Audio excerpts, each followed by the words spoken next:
Nathan Calloway's phone screams at 2 a.m. His ex-lover Emily is dying in labor with his baby, and his blood is the only thing that can save her. The same woman he abandoned in freezing rain a year ago, the same child he swore wasn't his, now both hover on the edge of death while he races through a storm knowing one terrible truth: if he arrives too late, he'll lose the only two people he ever truly loved. But when her heart flatlines on the operating table and the lights go black, saving them will cost him everything he built in the shadows, including the man he used to be. Hey family, before this story begins, I want you to do something real quick. Drop a comment below and tell me where you're watching from. Your comments fuel these stories. And don't forget to hit the subscribe button, because what happens next will leave you speechless. Now it pulled him back to the place where he had buried every feeling he once had, Mercy General Hospital, where Emily was fighting for her life while carrying his child. Her heart was slowing, and the blood she needed was his own. Nathan, the man who once made the underworld of Philadelphia bow their heads, was about to learn a truth his lifetime of power had never taught him. Some battles are not meant to be fought with gunfire, but with love, with remorse, and with the weight of accountability. The rain no longer fell. It lashed like fury. Each drop struck the windows of the Ravenshade Hill estate like shards of glass, piercing through the manufactured silence. Beyond the glass, the city slept in darkness, unaware that within this quiet night, the coldest and most unfeeling man alive sat unmoving in a room washed in soft golden light. A glass of whiskey rested untouched in his hand, its flavor already faded. The antique clock ticked steadily. 2 o'clock exactly. A shrill sound erupted as the phone vibrated violently on the mahogany table. He glanced at the screen. Not a subordinate, not an assistant, but an unfamiliar number. He nearly ignored it until instinct whispered, "Danger." The woman's voice on the line was weak, trembling, yet urgent. "Mr. Calloway, this is Mercy General. Your number is listed as the emergency contact for Miss Emily Carter." He froze. Her name struck his mind like a bullet, shattering the glass he had placed around his emotions. Emily. It had been 1 year since he last heard anyone speak her name. 1 year since he drove her away in the rain, her heart breaking while his eyes remained dry and cold. She had begged him, sworn she had never betrayed him, but he refused to listen. And now his blood was her only hope. "She is in labor," the nurse continued. "But her condition is extremely critical. Her blood type is rare. The emergency system traced you as the only compatible match." Nathan's fingers tightened around the phone, his jaw locked. In that moment, there was no mafia, no empire, no power, only a man hearing words that could change everything. He stood abruptly, the walls around him seeming to collapse. Lightning flashed outside, illuminating the rain exploding against the glass. Emily's face appeared in those drops. Her smile, her tears, the pain in her eyes when he left her behind. The nurse's voice pushed through the thunder. "If we do not act immediately, both she and the baby may not survive." He did not respond. He simply ended the call, the screen going dark. Silence swallowed him whole. The defenses he had built inside himself crumbled layer by layer. Nathan was not the type of man who lost control. But tonight, every rule he had lived by fell apart. He lunged for his keys, his expression hollow. On the shelf, something caught his eye. An old photograph, the only one left of them. Emily was laughing in his shirt, the sunlight blazing across her hair like a warm flame. He had thought he threw that picture away. His heart tightened sharply. He grabbed his coat and tucked a gun into the waistband out of habit. The instinct of a man forged in danger. Yet this time he feared no enemy except the possibility of losing the only woman he ever loved. The rain struck his face like a reprimand as he opened the door. His driver rushed forward with an umbrella, but Nathan brushed him aside. He let himself be drenched as though the sky itself were passing judgment. The car tore through the night, the city blurred past in streaks of light reflected on rain-soaked pavement. His reflection in the window no longer looked like a kingpin, but a man racing against destiny. Emily's voice echoed in his mind, the last words she ever said to him. "One day, you will regret letting me go." Back then he had laughed, assuming she was trying to manipulate his emotions. Tonight, those words were a curse returning to life. He closed his eyes briefly, then opened them again, watching familiar streets slide by like memories rushing past too quickly to catch. Everything he had built was nothing but ash if she were to die. And then beneath the rumble of thunder, he whispered to himself. No longer the powerful Mr. Calloway, but a man pleading in the dark. Please don't die still hating me. If you are still listening at this moment, perhaps your heart is trembling along with Nathan's as he races through that storm. Before we continue down this breathless path, take a moment to subscribe, to like, and to share this video with someone who might also need to be touched by a story as raw and emotional as this one. Tell us where you are listening from, the city or state you call home, so we know this story has reached you. Whether you are anywhere across America or somewhere far beyond, your presence is what keeps us telling stories that run deep and ring true. And now let us return to the journey of Nathan Calloway. The man risking everything to reclaim the one thing he cannot afford to lose. The rain did not let up, as if the sky itself were furious on her behalf. Each driving sheet of water lashing against the glass of the sleek black Cadillac that was hurtling down the highway. The street lights threw pale yellow streaks into the car's interior, cold and uneven, like the scattered fragments of Nathan Calloway's memories tangled in his mind. He sat in the back seat, his coat still damp, his hair hanging over his forehead, one shoulder already chilled to the bone, where the wet had soaked through. The phone was still clutched in his hand, the screen dark, but somehow still burning with the echo of the nurse's voice cutting through the storm in his memory. If there is no blood, both she and the baby may not survive. That sentence kept reverberating in his head, weaving itself together with Emily's voice from long ago. I just want you to believe me once. He had never done that, not even once. Nathan Calloway, the man the shadowy world of East Coast money and crime, called the one who does not know how to love, now sat in the dark like any ordinary man, feeling fear for the first time. Not fear of guns, not fear of death, not fear of enemies. He was afraid of arriving too late. Beside him, a bottle of 32-year-old Glenfiddich sat open. It was the kind of whiskey he kept only for the day he signed a contract worth $100 million, or the night he crushed a long-standing enemy. Yet tonight the glass he had poured was still full, untouched. His throat was dry and raw, but he did not feel thirsty. His eyes were fixed on the curtain of rain beyond the windshield, not really seeing the road at all, only seeing her as she had stood there last year on his doorstep in a long coat soaked through. She had been trembling from the cold, one hand pressed over her belly as if to shield the fragile life just beginning to form inside her. I did not betray you. You know I am not that kind of person. That plea had rung out as clearly as church bells after a service, echoing with no one willing to listen. And he had stood on the threshold, staring at her without blinking, his face expressionless, his voice colder than the rain pounding on her shoulders. Leave. Do not ever come back. He had thought that was strength. He had believed the people who told him she had betrayed him, that the child was not his, that she was nothing more than a trap laid by his enemies to dig secrets out of him. And he believed it. He believed it so easily that he did not even ask for proof because he was afraid, not of the truth, but of feeling betrayed one more time. His past had already been dragged into darkness by another woman. And from that day on, he had sworn that no one would ever step into his heart again. But Emily was not that woman. She was an elementary school teacher. The one who had taught him how to smile without having to be on guard. The one who folded his handkerchiefs for him every morning. Who slipped little notes into the pocket of his suit jacket reminding him not to smoke. And he had thrown all of that away because of a rumor. Now, as night swallowed the city and the storm howled like something rising from the depths, he finally understood that what he had destroyed was not just a relationship. It was a woman who had trusted him with her whole heart. She had carried his child inside her, chosen to keep it, even knowing she might be abandoned, even though she had nothing to hold on to except a wounded heart. Nathan's hand trembled for the first time in many years. It was not from the cold, but from guilt. He curled his fingers into a fist until the knuckles turned white, let his head rest against the back of the seat, and closed his eyes as if he wanted to lock himself inside his own darkness. But in that darkness, her image rose again. Emily's face glowing in a bright spring morning, grinning at him over a pancake with its edges burned because she had been careless, her eyes scrunched up as he teased her. Happiness had once existed. He had simply failed to keep it.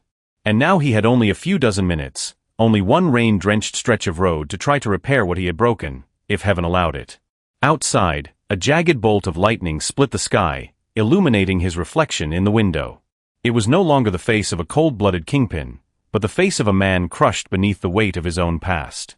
A man bartering everything he had to cling to the one thing left in his heart. Emily and the baby. If she did not survive, he knew he would never truly be himself again. Her name rang in his head like a gunshot in a sealed room with no escape for the sound except to punch through every barrier in his chest. Emily. Just that single word was enough to fracture everything inside Nathan Calloway. He had once been the man who did not flinch when he signed off on the fate of a traitor. The man who did not blink as he watched an enemy collapse with pleading eyes. Yet tonight, the very name he had tried so hard to forget made his hands shake without stopping. Every time the nurse repeated it on the phone, every time her voice said Emily Carter, he felt his heart tighten as if wrapped in barbed wire. She was lying on an operating table, balanced on that thin line between life and death, alone, with no family, no comforting words, only wave after wave of searing labor pains and one name she was murmuring in her delirium. His. He had thought he had locked that door with her name on it. He had deleted every message, thrown away every keepsake, burned every picture. But memories do not burn. They live on inside you like an ember hidden in a dark cellar, waiting for the right moment to flare. And tonight, with a single phone call, that ember had become a firestorm, melting the ice he had believed to be unbreakable. Nathan opened his eyes and stared straight at the road ahead. Rain poured down the windshield, and the headlights swept through the darkness as if peeling back the curtain on his past. The car slid past blurred highway signs and his heart hammered against his ribs as though counting down to the moment when everything would change. Emily's last words to him rose up one after another. "One day you will regret letting me go." Back then he had scoffed cold as stone, convinced she was only trying to soften him. But tonight those words were no longer a complaint. They were a prophecy, a fate he had finally reached and could no longer avoid. The rain seemed to grow heavier. Each drop struck the glass as if reminding him that time was not on his side. She was growing weaker. And the baby, he could not bear to finish that thought. He had once refused to believe the child was his. Refused to believe the love she offered him was real. All because he was afraid. Afraid that love was a snare. Afraid that if he allowed his heart to soften, he would lose his power. That he would be wounded again the way his mother had been when his father abandoned her in the cruelest winter in Pittsburgh. The pain of a child left behind had never truly left him. And because of that, he had unconsciously repeated the same cruel cycle with Emily. He had become the very man he had sworn he would never resemble. A man who walked away from a woman carrying his own flesh and blood. The wail of an ambulance siren echoed somewhere ahead, its red lights flashing in reflections across the pools of water on the road. Nathan stared at that distant glow as if it were the place where the truth was waiting for him. Her name kept sounding in his mind. No longer like a gunshot now, but like a whispered plea. Each time it echoed, it cut into his pride, forcing him to accept that he no longer had the luxury of running from what he felt. Emily did not need a kingpin. She needed a man who knew how to keep his word. A man who stayed when the first drops of rain began to fall instead of slamming the door. He closed his eyes for a heartbeat. And in his mind she appeared exactly as he remembered her in their quietest moments, not begging, not sobbing, but lying in their bed with her hair tled and her gaze gentle as she murmured, "Sometimes I wish she were not the man everyone is afraid of." Now he wished for only one thing, to be the man she needed most in this moment. And if she lived, he swore her name would never again thunder through him like a gunshot, but would become a prayer on his lips every night for the rest of his life. The black Cadillac continued cutting through the rain, as if slowing down for even a single heartbeat would allow something irreversible to happen.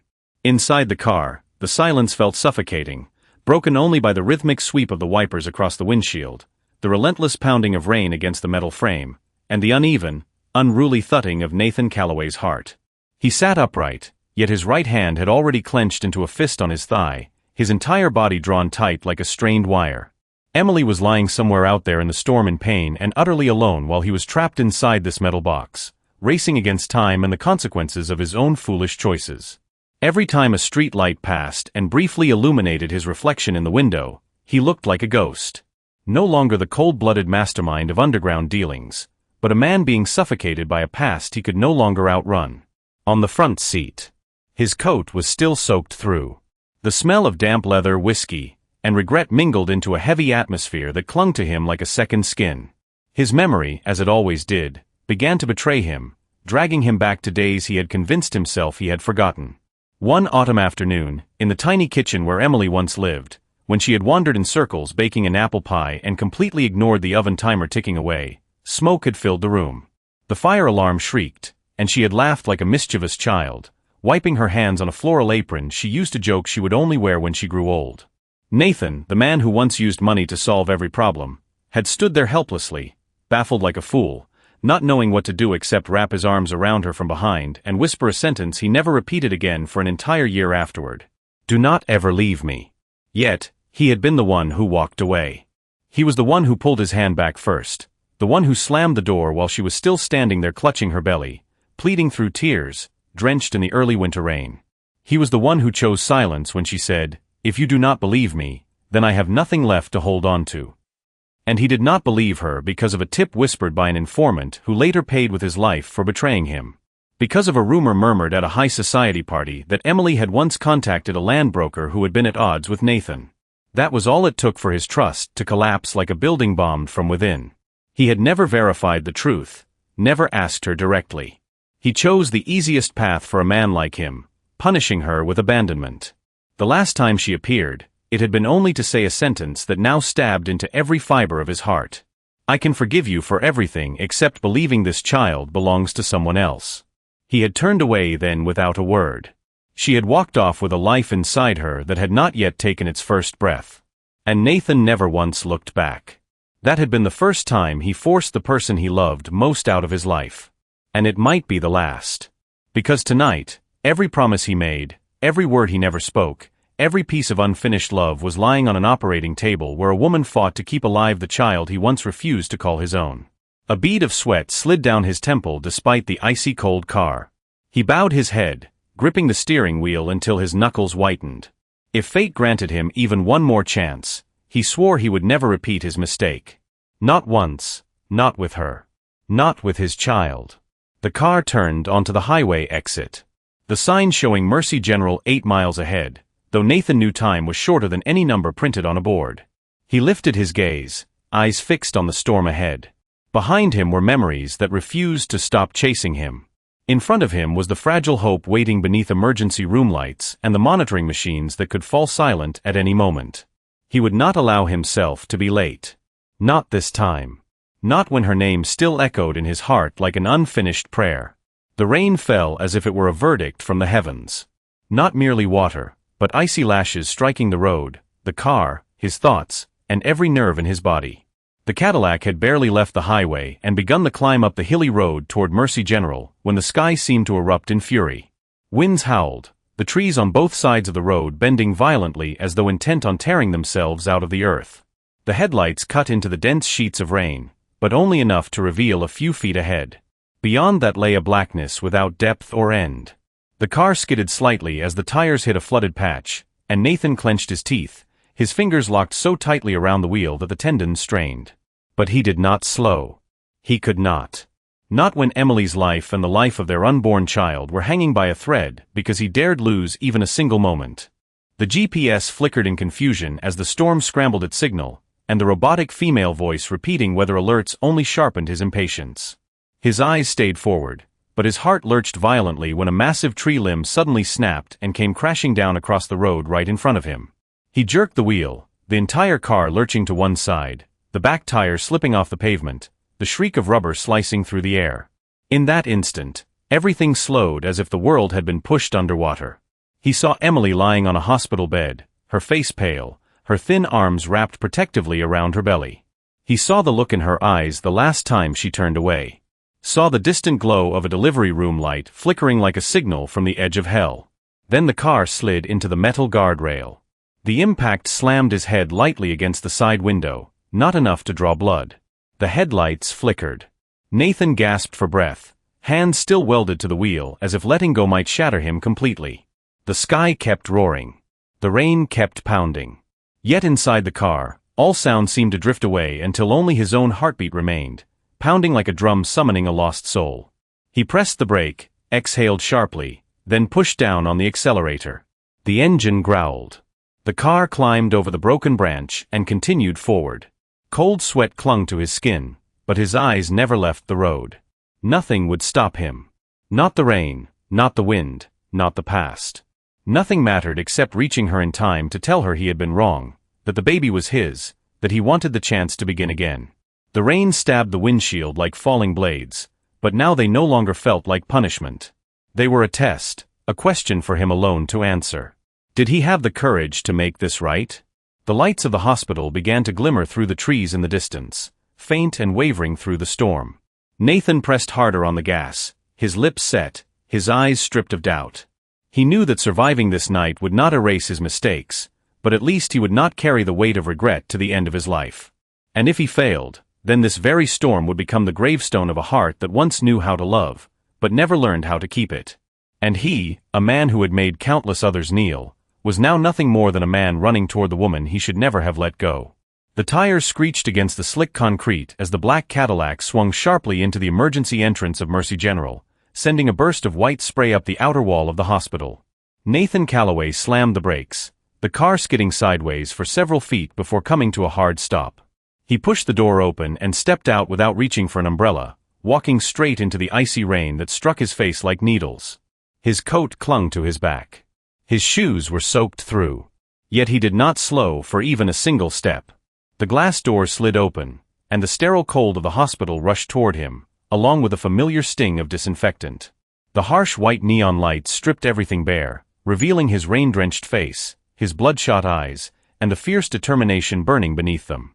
At the reception desk, 3 nurses looked up, startled as if a storm had walked through the door. "I am Nathan Calloway. Emily Carter is here. I am her emergency contact," he said, his voice from cold and restraint. One of the nurses rose immediately, her hands trembling as she grabbed the file. Yes, you are the compatible donor. Please follow me," she urged breathlessly. He did not ask questions. He simply followed her down the long corridor, each step echoing sharply against the tile floor. Closed emergency rooms lined both sides, doctors rushing past with tension etched into their faces. The nurse led him to the maternity waiting area where the lights were softer but the air just as suffocating. Then a door swung open from inside. A short deep-eyed doctor in a white coat stepped out, his gloved hands still streaked with blood. "You are Nathan Calloway?" he asked, his voice urgent and firm. Nathan nodded. "I am Dr. Ivan Lorne, overseeing the surgery. Miss Carter is in extremely critical condition. She is suffering severe blood loss. The baby is losing oxygen due to a placental abruption. We are trying to save both of them, but we need blood, and you are the only person in this region with AB negative, a match to hers." The final words struck like a hammer against stone. Nathan's chest constricted painfully. He said nothing, only nodded again. The doctor signaled to a nurse who guided Nathan to the transfusion room. When the needle pierced his vein, he did not flinch. The tube slowly filled from clear to dark red, carrying the only thing that might keep Emily tethered to life. Then a young nurse walking by glanced at the label on the transfusion bag and blurted, "The father, right? Thank God you made it." Nathan froze. That sentence, though casually spoken, echoed through him like a church bell in an abandoned sanctuary. Father. A simple word, only 2 syllables, yet heavy enough to reshape a lifetime. He had never called himself that. Never dared imagine it. Partly out of fear, partly because he had denied the child from the moment Emily told him. But now, sitting in that cold room with his blood flowing into the woman he once cast out of his life, he understood there was no denying it anymore. That child was his flesh and blood. The only thing that might redeem a soul he had allowed to rot in darkness for nearly 2 decades. Emily's face rose in his mind again, but not the face streaked with tears. It was her placing a hand over her belly and whispering, "I will never let this child grow up not knowing who his father is." He had once dismissed that as manipulation. But tonight, stripped of every mask in the storm outside, he was nothing more than a man on the brink of losing everything that mattered. And for the first time in his life, he felt fear. Not fear of death, fear of living if she never woke again, and if the child never opened his eyes to call him father. A dull ache crept up his left arm, spreading toward his shoulder. But Nathan did not react. He sat motionless on the cold metal chair, his arms strapped tight to keep the needle from shifting, his gaze fixed on the blood bag, slowly filling drop by drop. The deep red color was thick and heavy, like the years of his life, burdened with guilt, mistakes, and solitude. Each drop spilled from his body not only carried life, but a silent confession. Behind that door, Emily was fighting between life and death, while the child who had never seen daylight hovered on the edge of disappearing if either of them failed. Nathan did not believe in God, nor in divine justice. But in this moment, as his body cooled, his hands numbed, his head swam, and his lips dried from the loss of blood, He began to think that maybe this was the cost he was meant to pay. The cost of leaving a good woman to face a year of loneliness. The cost of refusing a love that had stood right before him. Things might have been different if he had not turned away that day. If he had reached for her instead of pushing her aside, if he had asked questions instead of believing whispers. But life does not accept if. And now, in the deadly stillness of this small room, washed in white light, there was nothing left except a man offering his blood as the only redemption he had left to give. A nurse stepped in to check the transfusion, glanced at the monitors, and nodded softly, surprised to see him sitting so still and silent. "Are you all right?" she asked gently, as if speaking to someone who might break. Nathan did not answer at first, his eyes still locked on the bag. After a moment, his voice came out rough and low. "If she lives, I will change everything." She looked at him, unsure whether he was speaking to her or confessing to the walls, then quietly slipped out. The door clicked shut and silence reclaimed the room. Nathan leaned his head back against the wall. Above him, the fluorescent light flickered, brightening and dimming like the unsteady heartbeat of the woman he had once loved more than he ever admitted. He imagined her body lying cold on an operating table. Her face pale, strength drained from her limbs, her dark hair once a comfort to him after long nights stained with blood. He imagined her hands, the same hands that once traced the scar on his back, and whispered that pain did not make him weaker. It proved he had survived. Now those hands might be cold, her pulse faltering, and all he could do was sit here, give blood and hope. Hoped that his blood could hold on to the only thing he had ever possessed without understanding its worth. When the second bag began to fill, his body felt heavier. Yet his eyes stayed wide open. He refused to close them, refused to let fatigue take him. This was not a time to rest. This was the time to atone. A signal light flashed in the hallway. Footsteps pounded past and someone shouted, "She's crashing. Prepare for emergency transfer." Nathan's heart stopped for a beat. He tried to stand, but the tube still ran from his arm, and the blood was not yet enough. He clenched his jaw, enduring the prickling pain crawling through his limbs. He repeated in his mind, word by word, like a brutal prayer. "She will not die. Not because I was late, not tonight." And through the haze of blood loss, the blurred light, and the sense of floating loose from his own body, he heard a voice inside his mind, soft and familiar, not anyone's except hers. "I am still here, but will you keep me this time?" And he answered in silence, his soul cracking open with the force of the vow. "I will not let you go, not for a single heartbeat again." The door to the transfusion room swung open just as the second bag was nearly full, and a man in a white coat stepped inside. The kind of presence that needed no introduction to make Nathan Calloway narrow his eyes. Gray threaded through his hair, his frame was tall and lean, yet his gaze was sharp as a blade, his face carrying the worn lines of someone who had stood at the edge between life and death too many times. Dr. Shaw. The name pulled with it a chain of memories Nathan had never expected to revisit in a moment like this. 20 years earlier, in a small hospital outside New Jersey, an 18-year-old boy with a knife wound deep near his lung had been rushed into the emergency room on a winter night. No one asked his name. No one called the police. There had been only a young resident who did not ask questions, who simply bent over the table, stitching torn vessels back together, holding on to the last breath of someone he knew could not possibly be innocent. Nathan had lived because of those hands. In return, he had once asked what the man wanted in payment. Dr. Shaw did not want money, did not want favors. He had spoken only one sentence. "If the day ever comes when you see me again, and I need you to trust me without question, do not turn your back tonight." That sentence seemed to replay itself clearer and more alive than ever. Shaw regarded Nathan without politeness. "The blood is already being transfused to her," he said. "But we have a bigger problem. Her heart is responding weakly to the stimulants. If it does not stabilize in the next 10 minutes, we will have to gamble everything on a more aggressive intervention, and I need you to sign consent for maximum risk." Nathan clenched his jaw. "Speak plainly, doctor." Shaw moved closer, laying a sheet of paper in front of him, its small printed lines dense and unforgiving. "If we proceed with advanced resuscitation procedures, we might be able to save the mother or the child, but there is no guarantee that we can save both. Every minute that passes narrows the options. I will try to keep them both, but you must prepare yourself." Nathan looked down at the paper. The words swam before his eyes. Her name Emily Carter. Condition, critical, cause, uncontrolled hemorrhage, signature, medical proxy. An empty line waited for his name. One signature standing between life and death. He lifted his gaze to Shaw. If you were me, who would you choose? Shaw did not blink. If I were myself, I would choose hope. But I am a physician. You are the man she loves.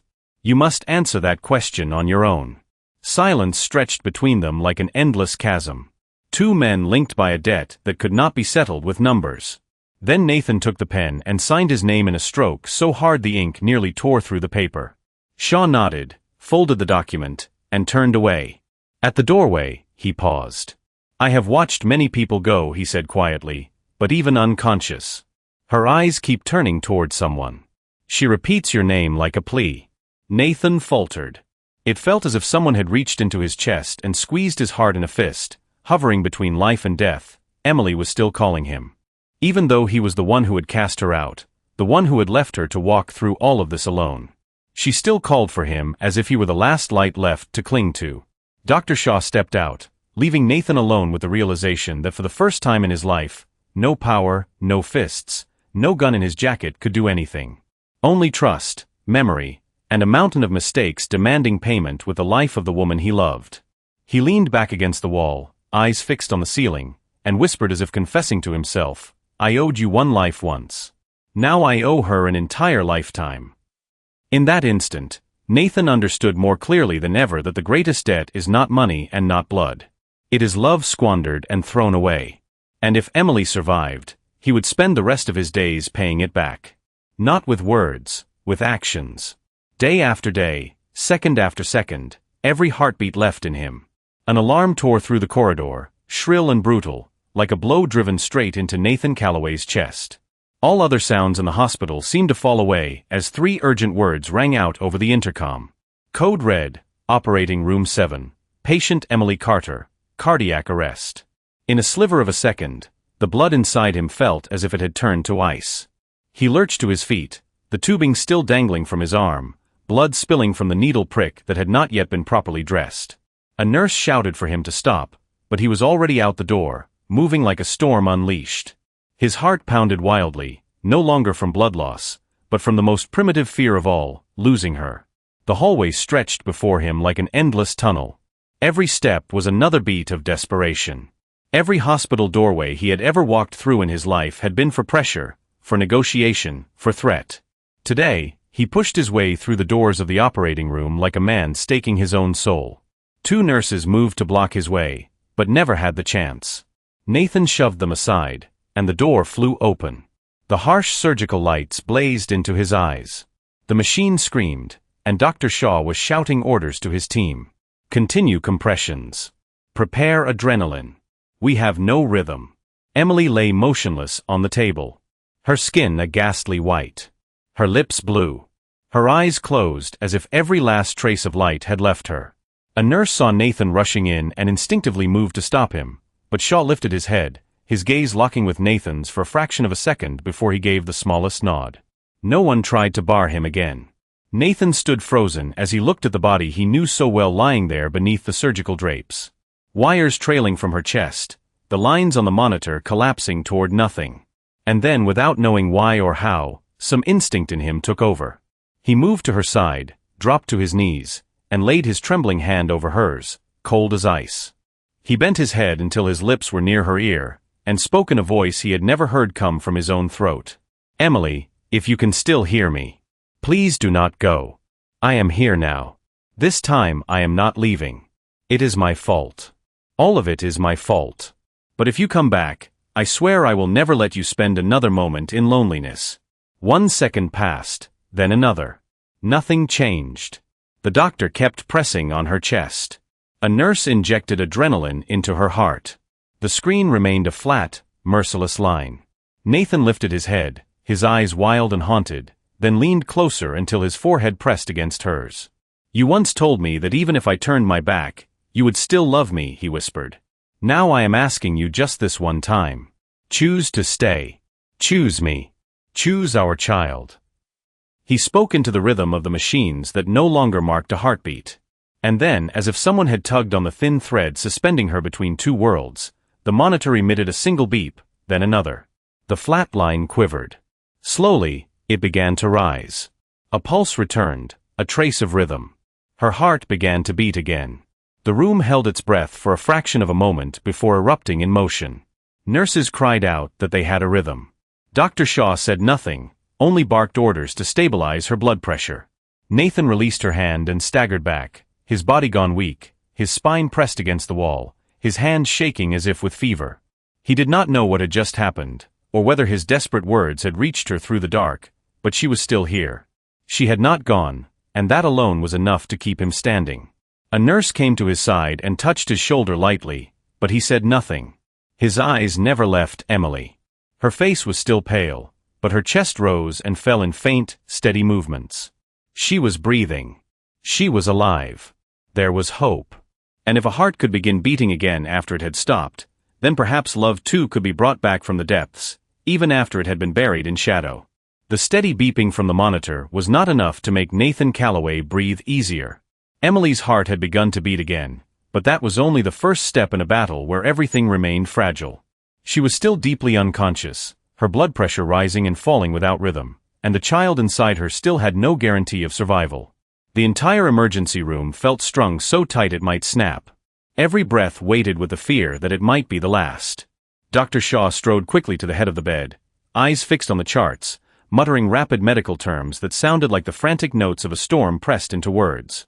Nurses rushed to adjust lines, check vitals, and stabilize equipment while Nathan stood motionless at the edge of the operating table, his hands at his sides, but his gaze burning with a strange new fire. It was no longer the look of a man accustomed to commanding others, but the look of a man holding on to the last chance to save what he loved most. Dr. Shaw lifted his head and called him over, his voice low and sharp as if slicing straight through the moment. Her condition is not stable, Nathan. She has already gone into cardiac arrest once. If she goes again, the chances of recovery are nearly zero. And the child is suffering severe oxygen deprivation. If we do not deliver within the next 5 minutes, the risk of permanent brain damage is extraordinary. But if we operate now, Emily may not survive the procedure. Nathan swallowed hard, staring straight at him. What are the choices? We can delay delivery for a few minutes to stabilize the mother, the doctor said. But that would put the baby at extreme risk, or we can deliver now, knowing Emily's chances of surviving this surgery are less than 50%. For a moment, time seemed to stop. The numbers on the monitor flickered without meaning. The noise of the room faded, as if sinking underwater. Nathan could hear only his own heartbeat, and a single question roaring like thunder in his mind. Who must he choose? Emily or the child, the woman he loved, or the life he had never met, his own flesh and blood, standing before him in 2 bodies, and he was allowed to save only one. For anyone, it would have been a cruel verdict. But for Nathan Calloway, a man who had lived under the law of violence, a man who had ordered the end of other lives without a blink, it was the first time he understood the agony of a choice with no mercy. He clenched his fists until the tendons stood rigid beneath his skin. There is no or.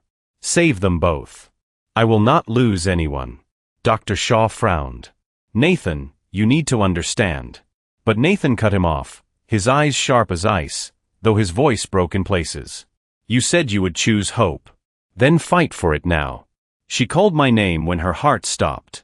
Doctor, she did not give up. I am not giving up either. Do not ask me to choose between my wife and my child. I have lost too much already. This time I will not accept half a miracle. The room fell silent for a heartbeat. A nurse glanced at the doctor, then at Nathan, and then Dr. Shaw inhaled deeply as if placing his own career on the line. He turned and spoke with firm resolve. Prep for dual intervention. Call the advanced resuscitation team. We are going to try to save them both. The door closed behind him. Nathan stood there, his heart still pounding. But for the first time in hours, there was light in his eyes. Not blind hope, but belief. Belief that if love fought hard enough, the impossible might tilt in its favor. Belief that if Emily was still fighting, he would be here, fighting alongside her to the final second. Inside the operating room, the clatter of instruments rang out like metal striking metal. The bright surgical lights glaring over everything as if every remaining spark of life had gathered at the single point where Emily lay suspended between 2 worlds. The surgical teams moved quickly into position. One focusing on Emily's failing heart and transfusion lines, the other ready to deliver the baby as fast as human hands could move. Nathan stood outside the thick window of the operating room, his fingers interlocked before his chest as if in prayer, though he had never believed in anything divine. Inside his chest, there was only one repeated whisper over and over. "Please do not take them from me." The tension reached a breaking point. And then suddenly, the lights in the hallway flickered once, twice, then went black. The entire emergency wing dropped into suffocating darkness, pierced only by the rising wail of the hospital's emergency alarm system. A heartbeat later, the red strobes flashed, and a nurse burst out of the operating room, her face chalk white. "The main power system has failed. The backup generator is not engaging. All equipment inside the operating room is down. The heart monitors, the ventilator, the surgical tools, everything had fallen silent." Inside, Emily's abdomen was already open. The child only minutes from delivery. Yet now there was no power, no machines, nothing to keep them alive. Nathan froze as the world dropped out beneath him. Even with all his influence and money, he could not stop this. But the paralysis lasted only a single breath. He tore his phone from his pocket, his hand shaking as he dialed. "Dominic, bring my team. All of them. Mercy, General. Now bring mobile generators. You have 5 minutes, not 6. If you cannot do that, do not call me your boss again." No explanations, no bargains. On the other end, Dominic answered with one sharp word and hung up. Minutes later, the roar of motorcycle engines rolled like thunder at the hospital gate. Figures in black surged forward out of the night. Dominic, the closest man Nathan had ever trusted, led a team of 5, all former combat logistics specialists, hauling 2 high-hour generators once used in rescue operations along the Colombian border. Without waiting for permission, they broke into the basement engineering room, rewired circuits with the precision of seasoned technicians, and sent another operative sprinting up the stairwell with a dedicated medical-grade battery pack for the surgery suite. Within 3 minutes, the lights surged back on, brilliant and steady, as if nothing had ever failed. The entire hospital stared in disbelief, but the doctors wasted no time asking questions. They continued operating, saving every second they had left. Nathan stood in the hallway, breath ragged, sweat soaking his back as if he had run through fire. He did not sit. He did not rest. He watched through the glass as the team moved around Emily like a whirlwind. Emily and the child. Dominic approached quietly, placed a steady hand on Nathan's shoulder, gave a single firm squeeze, and stepped away, his task done. Everyone in that corridor understood that tonight had nothing to do with power, nothing to do with reputation. Tonight was the night a man wagered everything to hold on to the last thing in this world he still had the strength to love.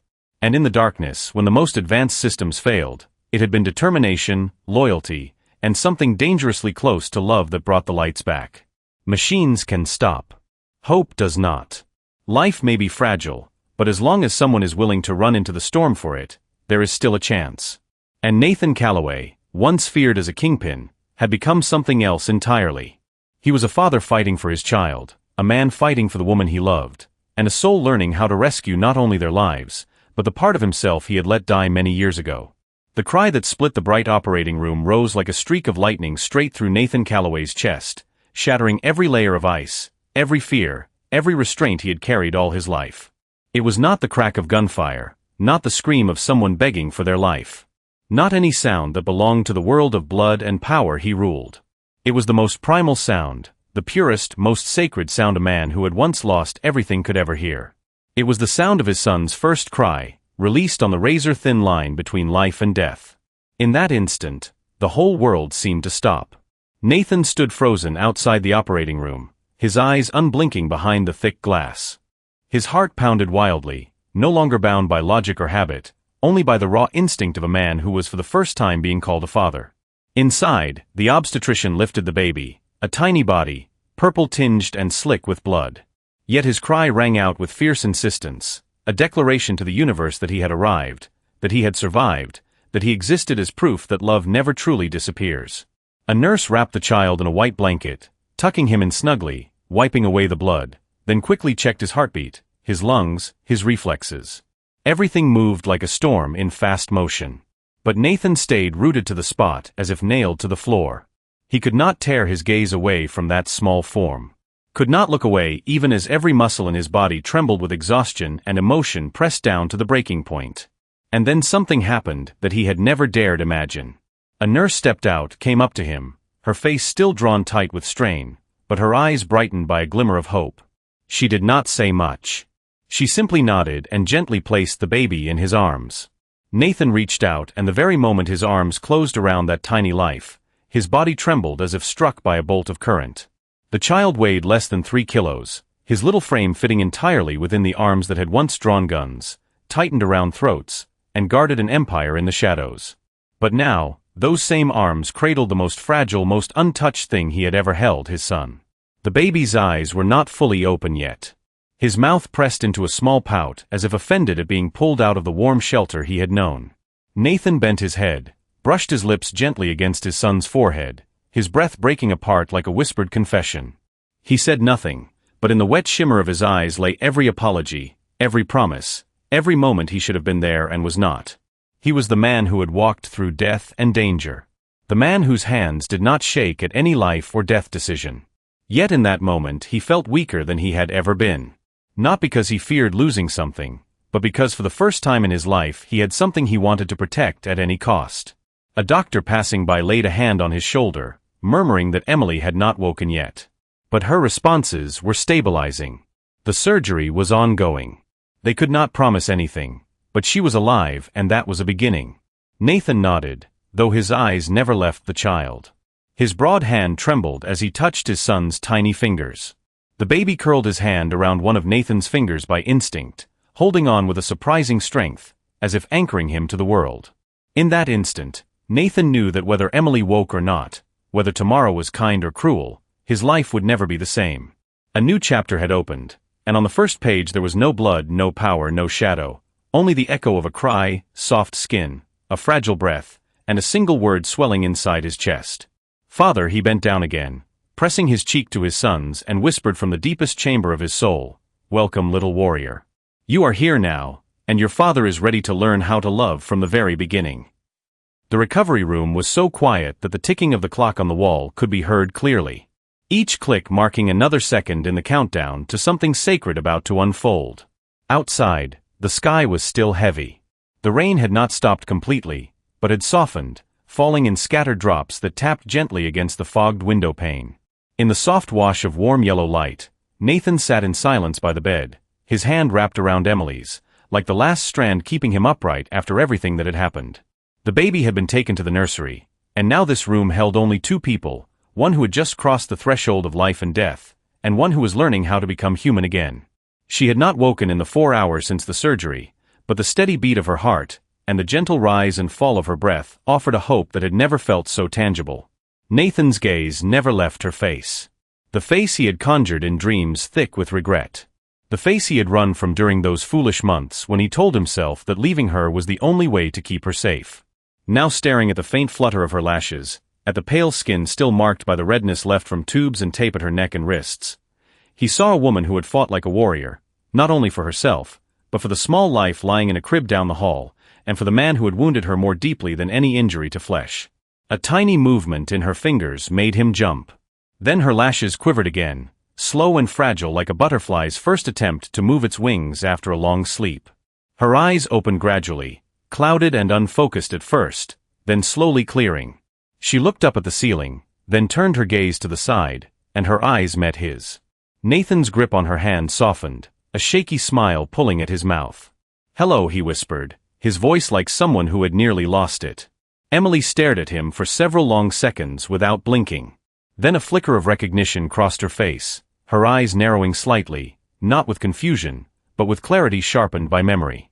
She remembered all of it. She tried to speak, but no sound came.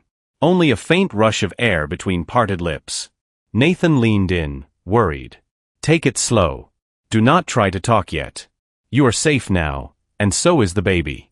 She turned her face away, closing her eyes as if that simple movement could erase his presence. It was a deliberate turning, not a weak one. Nathan felt as though someone had slammed a door in his face without raising their voice, without hurling a single accusation, using only a look. A look that held no trust. Emily faced him again after a moment. This time, in her eyes, He saw everything he had feared most. Not rage, but the quiet finality of someone who no longer wanted to hope. Someone who no longer wished for anything from the person in front of them. It was the gaze of a woman who had once loved, once forgiven, once waited, but had walked beyond the edge of what her heart could endure. Nathan started to speak, but stopped himself because he understood. There were no words he could string together that would erase the months she had spent alone. The nights she had carried his child without him, the mornings she had awakened with no idea whether to hate him or still love him. So he stayed where he was, neither begging nor defending himself. He simply looked at her with eyes that for the first time in his life hid nothing. "I came," he said at last, each word slow and measured. "And I know that is not enough. But I am not leaving again. Even if you never believe me, even if you never love me again, I will be here for you, for our child." She closed her eyes once more, and a few tears slipped silently from the corners, soaking into the pillow. They were not the tears of someone overwhelmed by tenderness or broken by weakness. They were the tears that fall when there is nothing left to cry. The last fragments of a wounded heart slipping loose. Nathan did not wipe them away. He knew she needed to cry, to be angry, to be silent, and he would wait as long as it took because today she had opened her eyes. And that was the first miracle he had ever witnessed in a life that had known far too much darkness.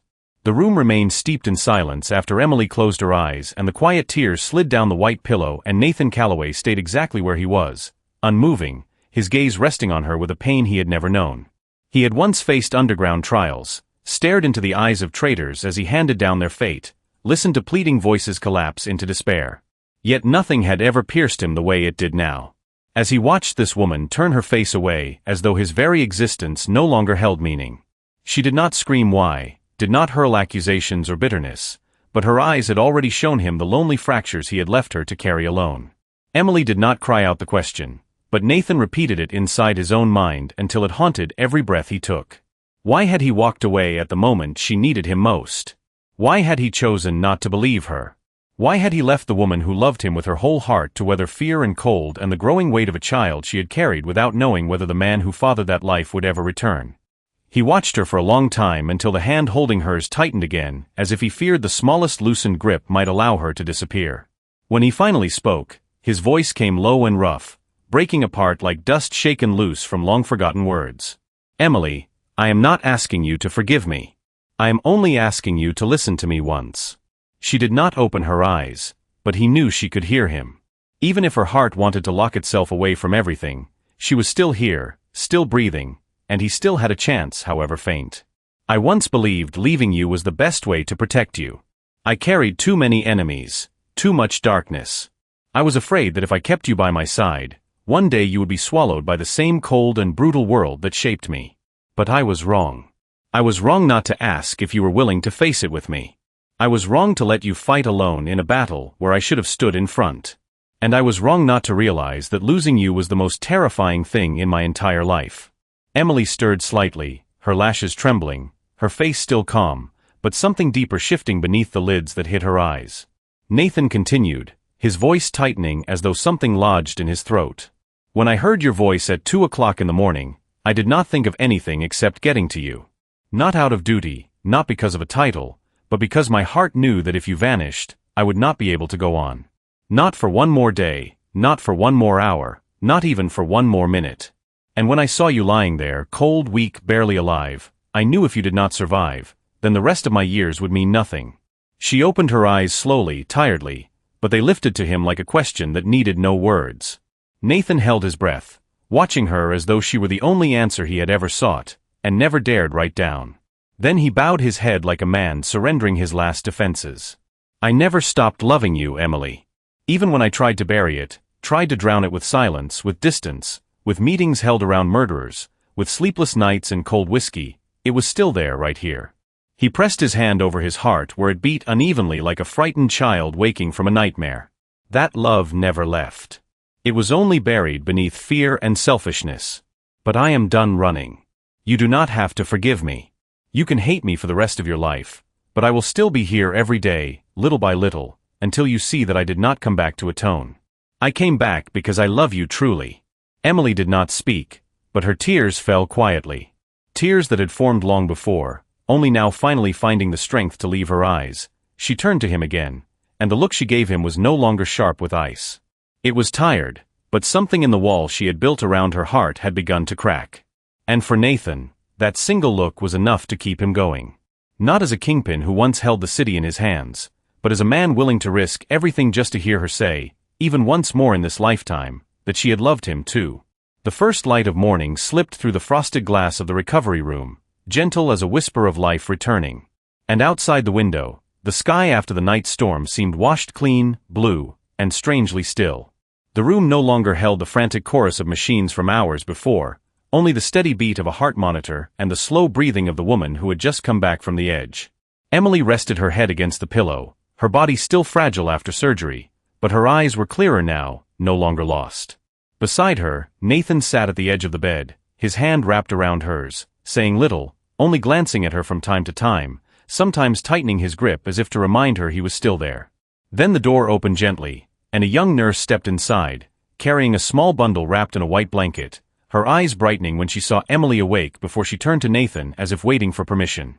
Nathan rose and nodded. The nurse moved closer, bending slightly as though she feared disturbing the fragile air around them.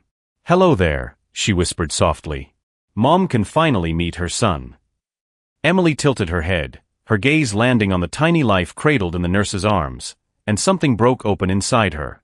She tried to lift her hand, but lacked the strength. So Nathan leaned in, guiding her arm up, and with the nurse's help, he placed the baby into her embrace.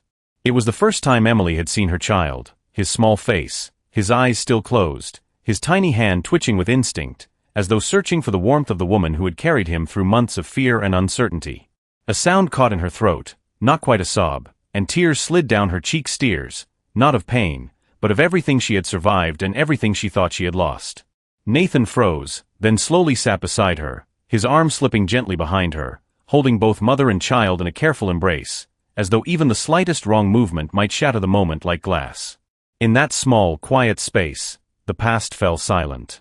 There were no questions, no doubts, only three people, a man who had once lost himself, a woman who had just been reborn, and a small miracle sleeping between them. Emily pressed a soft kiss to her son's forehead, whispering something only he could hear. And Nathan did not ask what she said.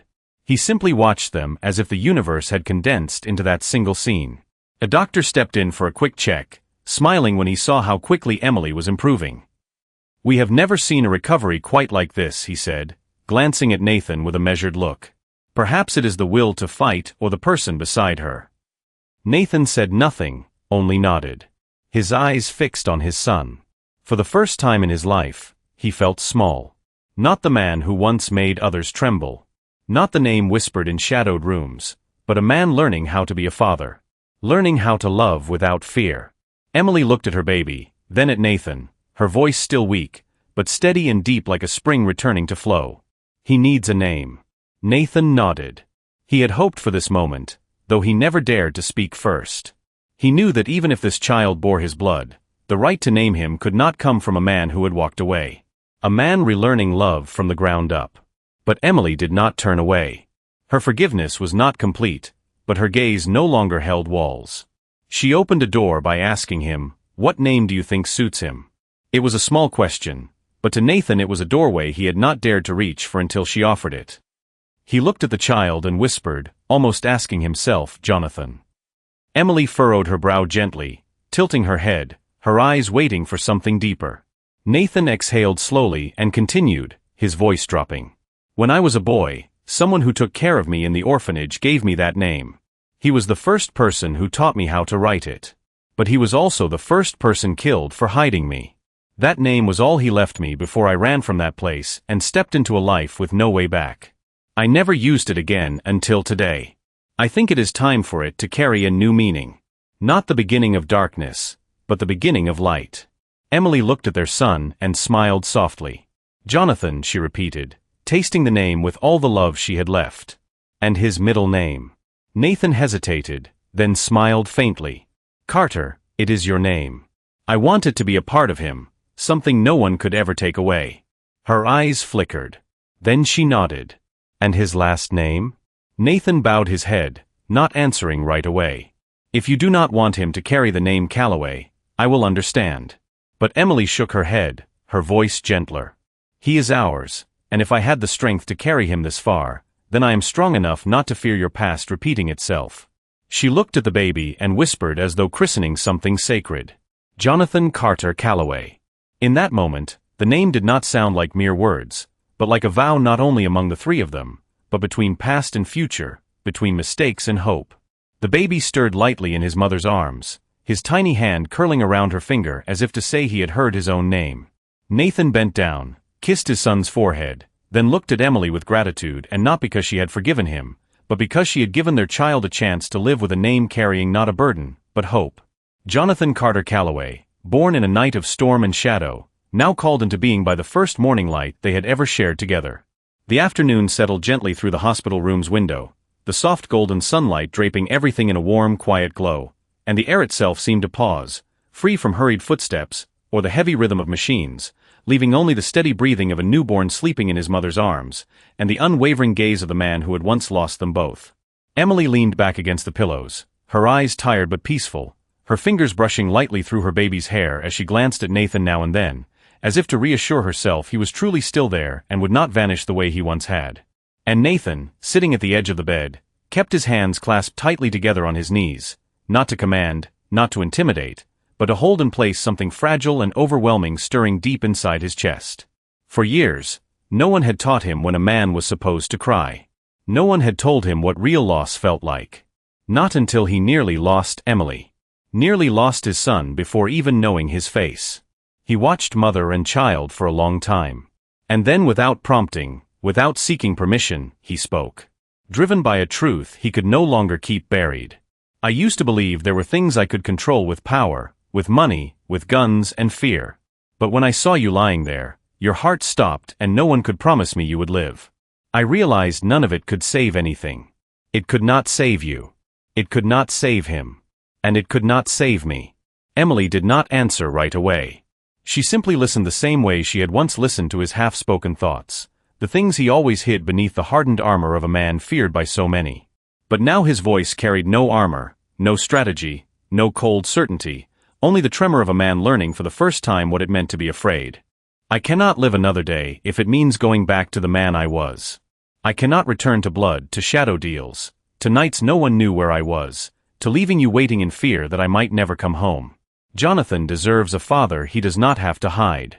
A father he will never be ashamed to speak of. And you deserve a man who does not bring dread into every breath you take." He rose, stepped closer, and lowered himself to one knee beside her and the child. His eyes lifting toward hers, not with the look of a man who once made enemies tremble, but with the quiet desperation of someone laying his entire soul bare. "I swear here and now before you and our son, I will never walk back into that darkness.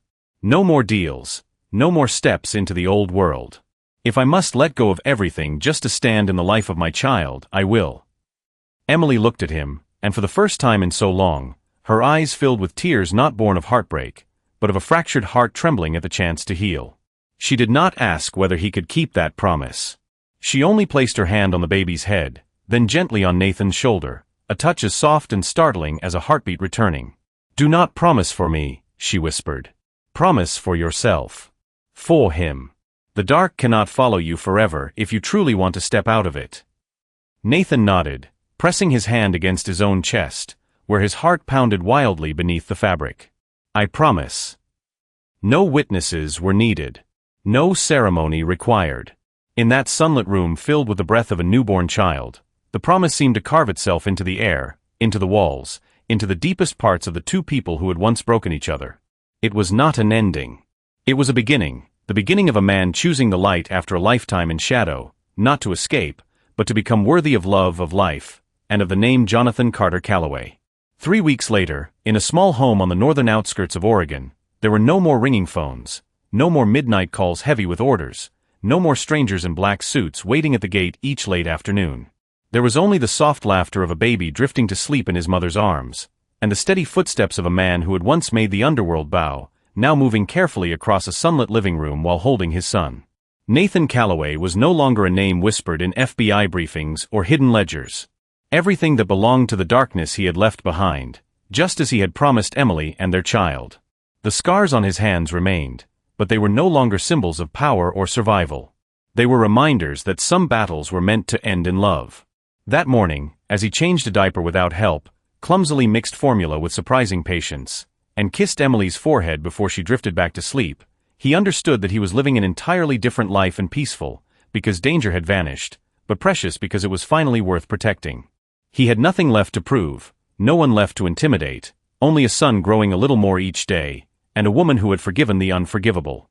And if anyone were to ask who Nathan Calloway was now, he would not say he was once the man who ran the largest criminal empire on the West Coast. He would simply say he was Jonathan's father, a man learning how to love from the beginning. This story is not only about a kingpin laying down his power. It is a reminder that in every person, no matter how far lost, there is always a path home if they have the courage to face their mistakes with real love. A child can save a soul. A single tear can soften a heart forged in steel. And one promise can change a life if spoken at the right time to the right person. Dear listener, how do you feel after hearing this story? Did something inside you still? Did some part of Nathan and Emily's journey echo in your own life or in the heart of someone you love? We would be grateful to hear your thoughts. Please leave a comment below and share your reflections with us. If this story touched you, do not forget to like the video, subscribe to our channel, and share it with someone who might need a story that reaches gently and deeply. Each day, we will bring you another journey, another moving tale, another reminder that hope is always near and that there is always a chance to begin again. No matter how dark yesterday may have been, thank you for staying with us until the end. We wish you health, peace, and a life cherished in every moment. Goodbye, and we will see you again in the next.